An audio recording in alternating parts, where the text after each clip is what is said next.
Merci mon cher François, merci à toutes et à tous de m'accueillir ici à Guidel.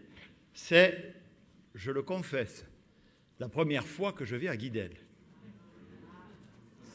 Mais, c'est sûrement pas la dernière, mais je vous fais observer déjà que si je vous vois ici, toutes et tous réunis, nombreux, ce que nous n'avions pas pu faire l'année dernière à la même époque. Certes, avec encore des masques, certes, en ayant eu recours au pass sanitaire. Enfin, nous sommes là, tous ensemble. Et partout où je me déplace, et Dieu sait si je me déplace, je recommence à voir des gens réunis et heureux d'être réunis. Et ceci, mesdames et messieurs, est sans doute dû à la formidable mobilisation que tous ensemble, le peuple français dans son immense majorité, la très grande résilience qu'il a mise dans la lutte contre cette crise sanitaire inédite, qui n'est pas finie. Nous devons être vigilants, rester mobilisés, mais dont la gestion révèle en tout cas, lorsqu'on se compare avec tous les pays du monde, mesdames et messieurs, que nous n'avons pas à rougir.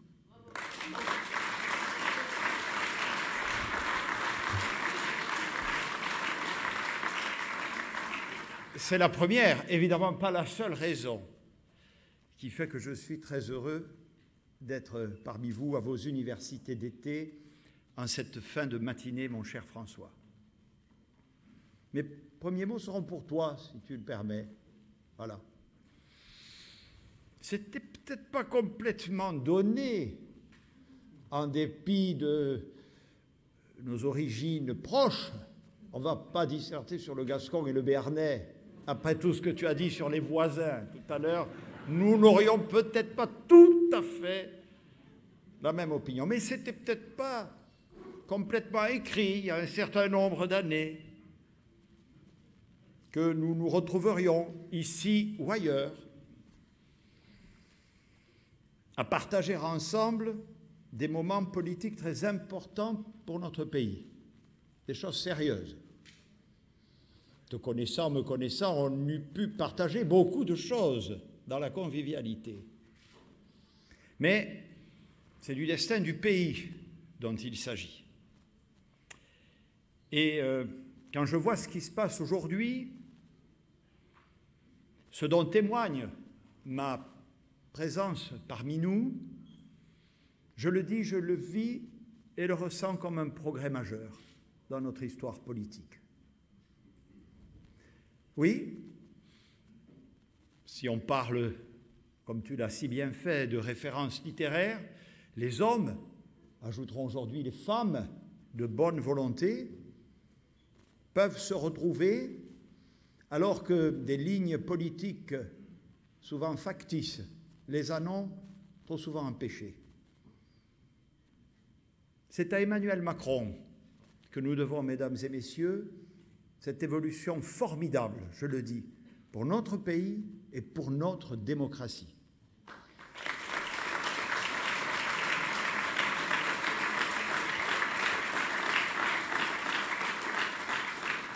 Puisque je suis devant vous, une formation politique historique, m'adressant à des militants, à des combattants, à des engagés, je voudrais vous dire, cette fois-ci, en qualité de chef du gouvernement, combien celles et ceux des ministres qui sont dans mon équipe et qui appartiennent à votre formation lui font honneur.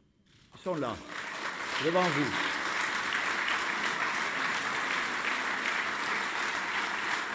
Je les vois. Voilà, Nathalie, Geneviève, Marc, Jacqueline, Sarah. Je vous le dis, c'est une belle équipe. Ils ont leurs convictions chevillées au corps il travaille bien pour le pays. Je voulais vous le dire les yeux dans les yeux. Et je voudrais aussi, m'adressant aux parlementaires qui sont là, de votre formation, les députés, d'abord, cher Patrick, président du groupe, sénateur, membre du Parlement européen, combien il m'est précieux de travailler avec vous. Ah, ce n'est pas toujours un long fleuve tranquille, mais la vie en général et la vie politique, elle est telle. Mais outre que nous savons toujours nous retrouver sur l'essentiel, outre que vous avez compris que la vie politique, c'est le collectif, et qu'à un moment donné, c'est un très beau mot, nous devons trouver des compromis. François a parlé d'équilibre. Ce sont des beaux mots, nous passons tout le temps des compromis pour vivre ensemble. Leur façon d'être, leur parcours à ces parlementaires, souvent imprégnés dans le terreau de notre République, constitue, sachez-le, un apport essentiel à cette belle majorité parlementaire dont j'ai l'immense honneur d'être le chef. Merci à vous.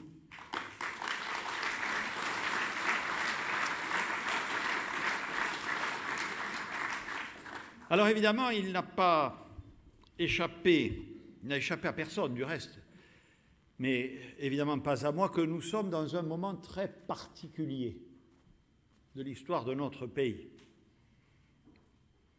Pas seulement, mais disons-le, ça compte un peu parce que s'approche chaque jour davantage une échéance, un rendez-vous majeur pour notre pays, majeur. Mais aussi, bien sûr, parce que la France, l'Europe, le monde sont confrontés à une crise inédite. Sur le plan sanitaire, les historiens nous ramènent à 1918-1919, la célèbre grippe espagnole. Et sur le plan économique, vous le savez, il faut remonter à la crise de 1929 et à la Deuxième Guerre mondiale pour que notre taux de croissance ait été aussi fortement amputé. C'est donc un moment exceptionnel. Et il se trouve, mesdames et messieurs, je m'adresse à vous, au MoDem, ce matin, je le dis, toutes les composantes de la majorité, du Premier ministre aux parlementaires, aux militants, il se trouve que c'est nous qui sommes en responsabilité pour faire face à cette situation exceptionnelle. Souvent on me dit, quand je me promène, quand je vais, plaisir suprême pour moi, au contact de mes concitoyens, les gens ne sont pas hostiles. Hein. Ils me disent « Oh là là, monsieur le Premier ministre, la plupart d'entre eux, on n'aimerait pas être à votre place. Hein. » Et je leur réponds inlassablement, comme sans doute vous pourriez le faire à ma place, « Détrompez-vous, madame, détrompez-vous, monsieur. Rien n'est plus beau, d'abord que de pouvoir servir son pays, et particulièrement quand il est dans la tempête. Et c'est ce que nous nous efforçons ensemble de faire.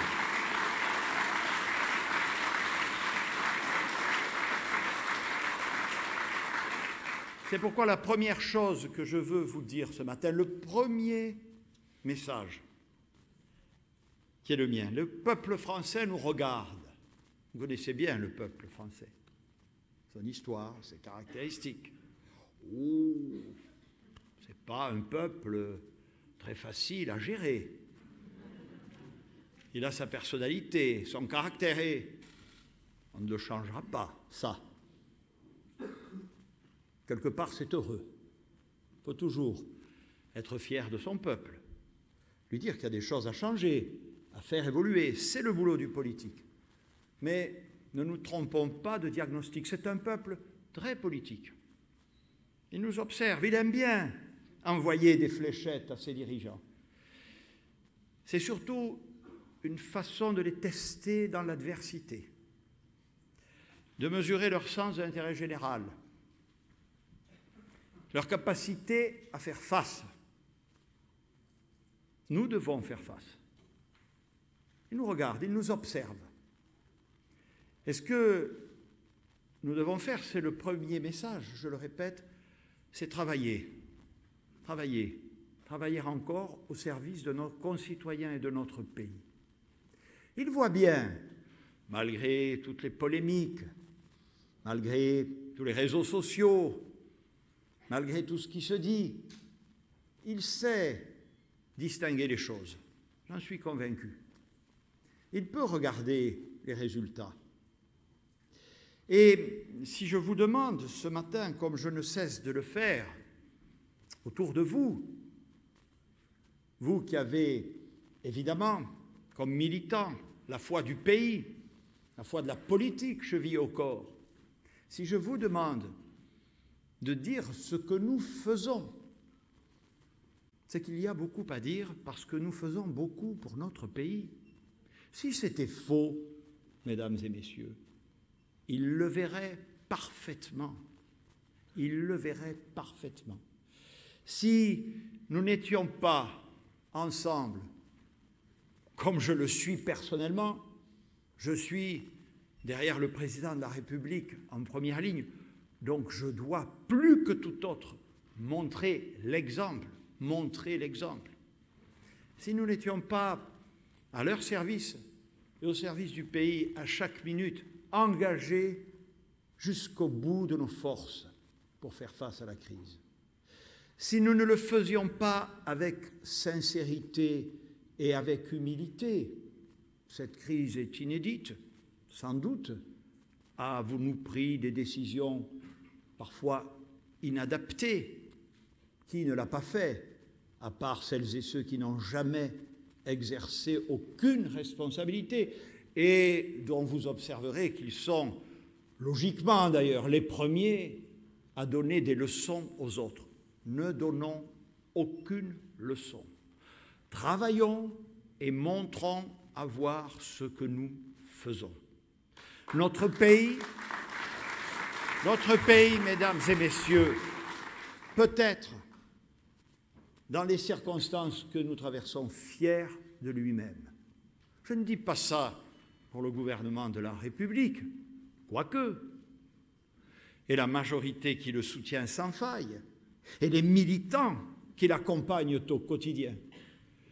Je dis ça parce que c'est la réalité, que nous n'avons aucune raison de nous auto-flageller, et que par rapport à ce qui se passe ailleurs, oui, je le dis, c'est aussi une façon d'être fier de notre pays, à côté de la collection des déclinologues et de tous les gens qui vous disent que tout va mal. Il fait bon vivre dans notre pays. En ajoutant immédiatement que notre devoir de dirigeants, de politiques, de responsables, c'est de veiller à celles et ceux de nos concitoyens, à celles et ceux de nos territoires, dont la situation demeure très difficile et que nous devons impérativement aider à s'en sortir. C'est ça l'action publique que nous menons. Ai-je besoin de vous rappeler que ce travail, j'ai parlé du volet sanitaire, explique aussi que notre pays est celui qui, en Europe, je pourrais dire dans le monde, en tout cas en Europe, est celui où la croissance économique est la plus forte.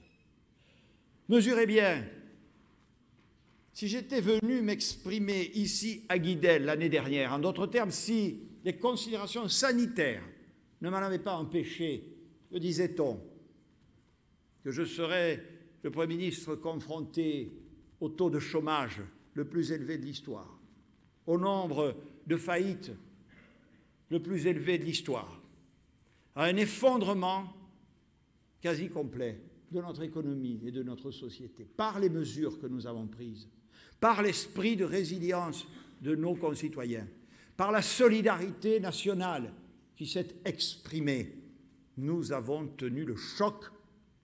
Et bien sûr, je sais, il ne faut jamais les négliger, qu'on donne très souvent la parole à ceux qui protestent de façon véhémente, radicale, a dit votre président. Vous devez croiser tous les jours, comme moi, des membres de la majorité silencieuse, auxquels je voudrais avoir une forte pensée devant vous aujourd'hui, tout simplement. Oui, mesdames et messieurs, nous devons travailler. Nous devons continuer inlassablement à protéger nos concitoyens, à renforcer et transformer la France. C'est un impératif collectif. Cette relance économique, je le dis, par le travail, par l'investissement, c'est une priorité absolue. Je vous le dis et je vous le répète. Je vois les débats qui sont devant nous. Non sans quelque curiosité, j'entends que les mêmes qui nous ont dit, voilà un peu plus d'un an, lorsque j'ai présenté le plan de relance, nous expliquaient que nous étions petits joueurs. Quand M. Biden, souvenez-vous, a présenté le sien, 100 milliards, c'est trop peu. C'est indispensable et ça produit des résultats. Et voilà les mêmes qui aujourd'hui disaient ça, qui semblent nous reprocher de dépenser trop. Comprenne qui pourra. La réalité, mesdames et messieurs, je le dis devant François Bayrou, c'est que nous n'avons aucune leçon à recevoir sur les questions d'équilibre des comptes publics et de préservation de l'avenir. C'est un sujet extrêmement sérieux. Mais que nous disent même les experts les plus sévères, je pense au FMI, que rien ne serait pire, alors que cette crise sanitaire et économique n'est pas terminée, que de faire, comme on l'a fait par le passé, succéder à la relance l'austérité. Ça ne marcherait pas. Et nos finances publiques, croyez-le bien, s'en trouveraient encore plus affaiblies et dégradées. Je le dis très clairement à mes concitoyens, nous devons continuer à investir, à travailler. Et nous mettrons toutes nos forces dans ce défi. Voyez bien d'ailleurs l'actualité du jour. L'actualité du jour, c'est quoi? Nous avons réussi à recréer un nombre d'emplois considérable. Le taux de chômage est déjà revenu à celui d'avant-crise, alors même qu'on annonçait cette perspective au mieux à la fin de 2022. Dès la fin de cette année, au plus tard au début de la suivante, nous aurons reconstitué le stock de richesses nationales perdu du fait de la crise sanitaire depuis 2020. Nous avons, mieux que n'importe quel pays, préservé le pouvoir d'achat de nos concitoyens. Et aujourd'hui, que me dit-on? Où est l'urgence? Pourvoir ces emplois ainsi créés. Et c'est pour ça, croyez-moi, par la formation, par la mise en œuvre de l'assurance chômage, par les négociations de branche, nous en avons fait l'impératif majeur de cette rentrée. Ramener le maximum de nos concitoyens au travail et à l'activité. Faire de notre économie la plus transformatrice, celle qui se numérise, celle qui se décarbone, celle qui reconquiert sa souveraineté. C'est comme ça que nous rembourserons nos dettes et que nous comblerons nos déficits. Car tel est bien aussi, mesdames et messieurs, notre objectif. Nous devons travailler pour les Françaises et pour les Français, inlassablement, jusqu'au dernier jour pour ce qui concerne mon gouvernement et la majorité qui est devant nous. Et en même temps, évidemment, nous devons éclairer l'avenir, comme nous avons commencé de le faire. Ce qu'attendent, vous le savez, nos concitoyens, ce n'est pas simplement que nous fassions face, que nous gérions la crise du mieux possible avec les résultats que vous savez. Il nous demande d'en tirer toutes les conséquences les plus structurelles, de donner, comme l'a si bien dit François, un sens, un cap vers l'avenir. Nous devons être au rendez-vous de tous ces défis, la transition écologique, la souveraineté économique, la cohésion sociale et territoriale. C'est tout l'objet à la fois du plan de relance, des lois que le Parlement a adoptées et va continuer jusqu'au bout à adopter. Oui, nous avons chevillé au corps que nous devons avoir une économie plus forte, plus résiliente, mieux adaptée aux enjeux du monde de demain, parce que nous croyons à la justice sociale, à notre modèle social, et que nous devons lui donner les moyens de s'adapter aux enjeux du vieillissement, de la pauvreté et de l'activité. C'est cela que, sous l'autorité du Président de la République, mon gouvernement, la majorité, a entrepris et continuera inlassablement à mener jusqu'au bout. Une société plus humaine, François l'a dit, plus fraternelle. Et je le dis devant le modèle aussi plus européenne, car j'écoute comme vous tous les débats qui se déroulent. Nous devons revendiquer notre identité européenne. La souveraineté de la France, à laquelle je suis, comme vous, particulièrement attaché, elle passe par la souveraineté européenne. Le 1er janvier prochain, nous y travaillons d'arrache-pied. Il se trouve que la France va prendre la présidence française de cette Union européenne. C'est un moment très important. Et je vous le dis, je suis fier que ce soit Emmanuel Macron qui soit à la barre et à la manœuvre dans ce moment-là. Vous voyez, on s'est fixé des objectifs ambitieux pour faire valoir une vision de la France dans l'Europe qui est toujours la sienne, respectueuse des autres partenaires, mais qui caractérise notre œuvre commune. Nous travaillons par exemple ardemment à pouvoir faire aboutir, pendant cette présidence française, le SMIC européen. C'est tellement important pour nos concitoyens, cette Europe sociale. Nous voulons par exemple faire avancer, peut-être aboutir, cette taxe carbone aux frontières extérieures de l'Union européenne, pour dire qu'il n'y a absolument aucune raison, comme l'a dit François tout à l'heure, que, alors que nous sommes parmi les plus vertueux sur le sentier de la transition écologique, rentrent en Europe des produits venant de pays qui, eux, sont moins respectueux de ces règles, qui, du coup, sont moins chers et qui viennent concurrencer nos producteurs, nos agriculteurs. C'est ça, le chemin européen de la France.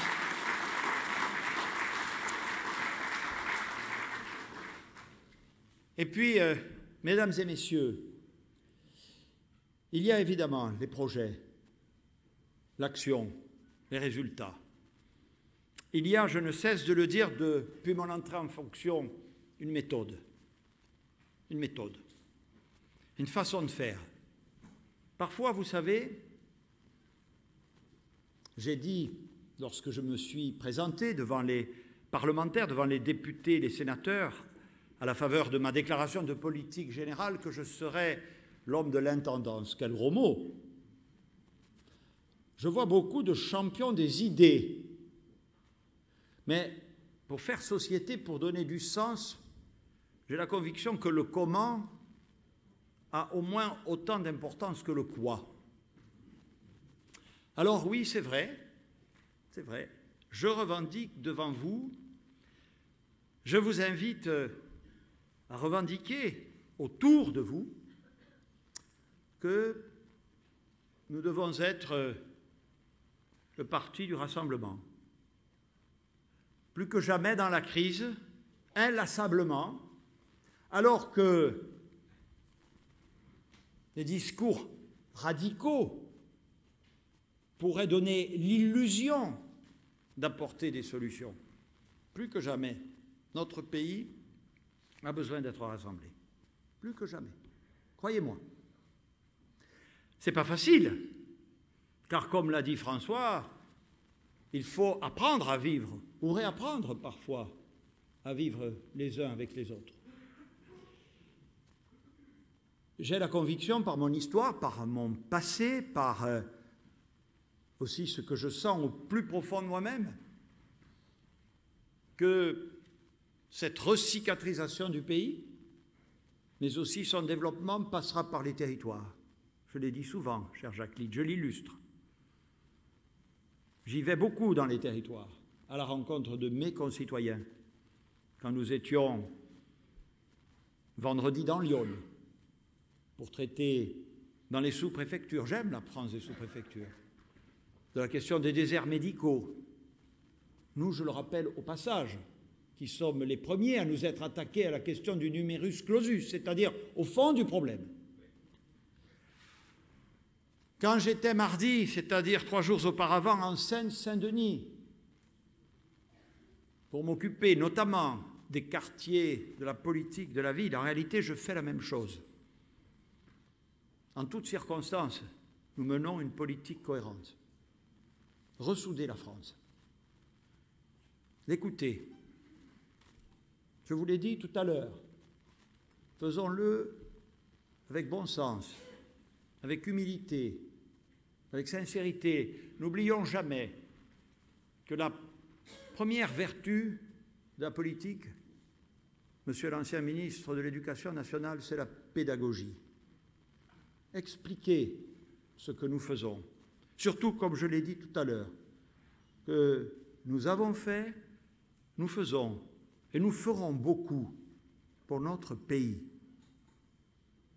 Rassembler, fédérer, écouter, éclairer l'avenir.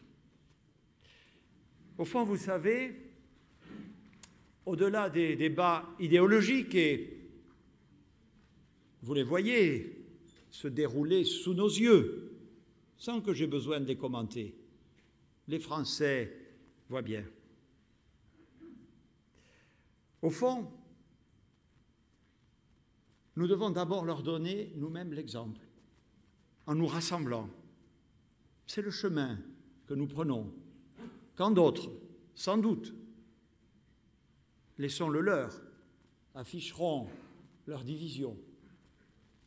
Nous devons le faire dans la clarté et dans la sincérité. Je vois des gens, aujourd'hui, pour sans doute conquérir un certain type d'électorat, radicalisent leur discours au point de n'être plus eux-mêmes. Les Français s'en apercevront. Soyons nous-mêmes, sans fierté excessive. Tout est là. Tout est là. À l'écoute de nos concitoyens qui ont tant à nous apprendre. De ce rassemblement fort dont nous devons montrer le chemin résultera, n'en doutez pas, un élargissement. Nous devrons faire venir à nous, élargir. Au bout du bout, vous savez, au-delà des débats idéologiques légitimes, nous sommes une grande démocratie. Toutes les idées se respectent. Mais n'oubliez pas, particulièrement dans ces temps troublés, dans ce monde plus incertain que jamais, plus menaçant, qu'au bout du bout, nos concitoyens se poseront la question: qui est le plus capable ? Qui est le plus à même de rassembler la nation France, de porter les belles valeurs historiques, l'identité de la France, de la représenter, de faire prospérer ses intérêts dans le monde. Ce sera, comme toujours, dans ce rendez-vous avec nous-mêmes qu'est une élection présidentielle, la question ultime. Alors, si nous continuons à travailler, à être humbles et à l'écoute, à éclairer l'avenir, à rassembler, à commencer par nous-mêmes, de plus en plus, alors on peut espérer pour notre pays et pour 2022. Je vous remercie.